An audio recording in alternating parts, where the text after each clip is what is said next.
have so much competition. It's a lot to follow. It's very nice, guys. Good evening, everybody. I hope everyone's having a good time so far tonight. Ow! I want to start off by... You can't hear me in the back? Can you? Yes, they can. I'm not in charge of that. I'm not an engineer, Schwags.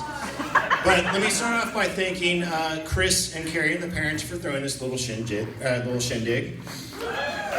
Knowing just how much respect Chris has for the tradition and sanctity of matrimony, I'm honestly surprised we're not at the chicken coop right now. So, I mean, this place is pretty nice, so thank you, too. Cheers.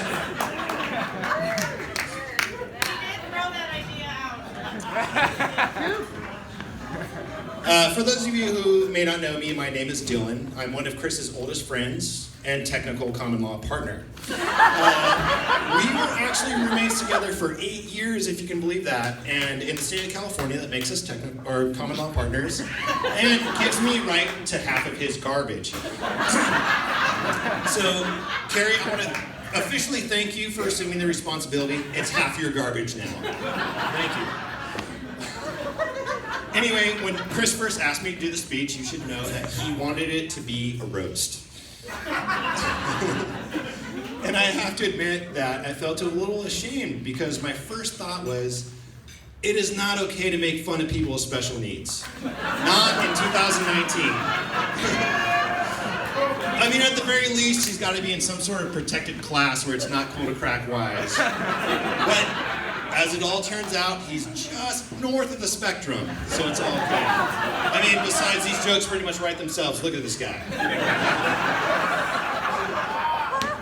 Now, the first time I met Chris was at the little night close to 20 years ago. He was gallivanting around the bar shirtless and pretending to be on acid, even though he wasn't.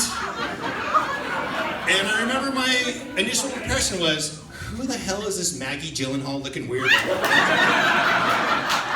Now, you have to realize, back then, Chris was this unruly character with a stubborn enthusiasm for going against the grain. He only did things his way. His hair was long and unkempt. His hygiene habits were questionable at best. And he had a fashion sense that could have only been inspired by the homeless. His living situation, which wasn't any better, consisted of a mattress on the floor of a cluttered garage with his personal possessions appearing to be mere junk scattered around. And he was pretending to be in a rock and roll band called 10 Seconds to Love. Nearly 20 years have gone by since then, and look at everything that's changed. It only takes him 6 seconds for love now, leaving 4 seconds left over to apologize.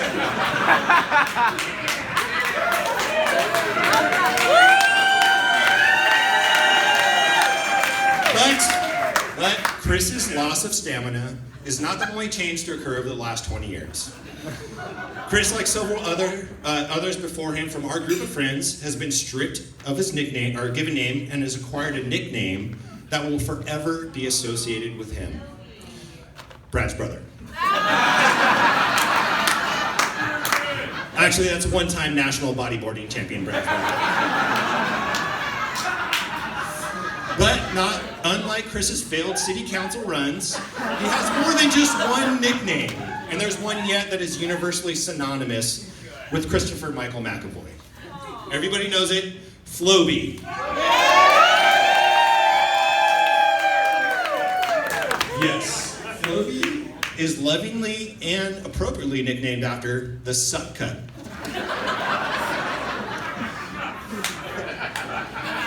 Yet, despite all of these winning characteristics, his manicured good looks, flattering aromas, and keen wit, Flowbee has somehow managed to evade the institution of marriage for over 42 years. Yes, 42. That is until he finally met Kerri.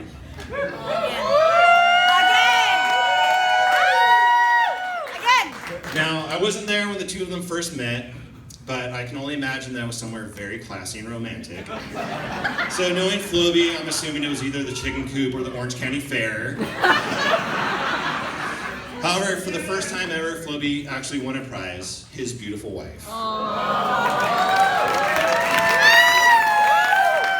Yes! Kerri, not only are you the most beautiful woman here tonight, you're also the luckiest. You've managed to win one of Costa Mesa's most eligible bachelors. Flowbee is a modern Renaissance man with many amazing qualities that will make him a proper husband. Let me share with you some of the enduring attributes that he possesses that will undoubtedly strengthen and solidify the bonds of your marriage for years to come. Number 1, compassion. Flowbee is very compassionate. He once donated his hair to the charitable foundation Locks of Love. Sadly, all the children who received his donated hair tested positive for THC and were immediately denied funding for further medical care. Our thoughts over those little angels tonight? Patience. Flowbee is a very patient man. Flowbee's been working on his golf swing almost as long as he has been working on his cabinets at home. I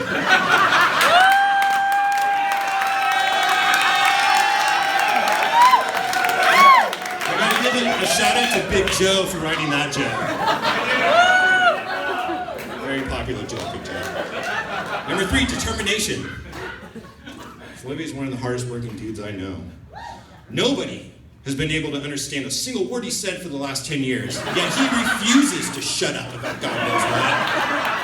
That's perseverance right there, folks. Loyalty. Kerri, you couldn't have found a more dedicated partner. Flowbee is so loyal to what he loves that till this day, he still won't allow anyone else to step foot on his front lawn.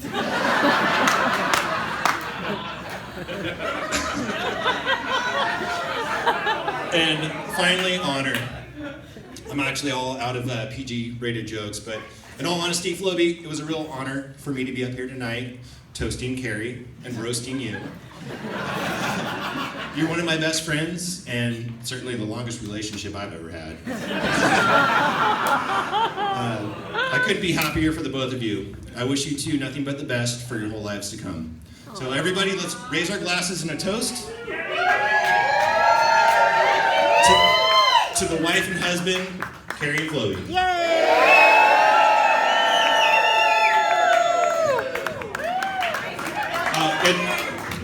One last thing, I'd like to ask TK and wherever he is he here? There he is. And all the Frog House boys, past and present, to stand up for a Frog House hymn.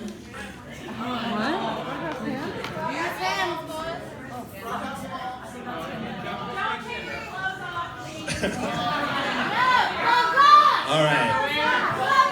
Frog House hymn. Hymn. Frog hymn.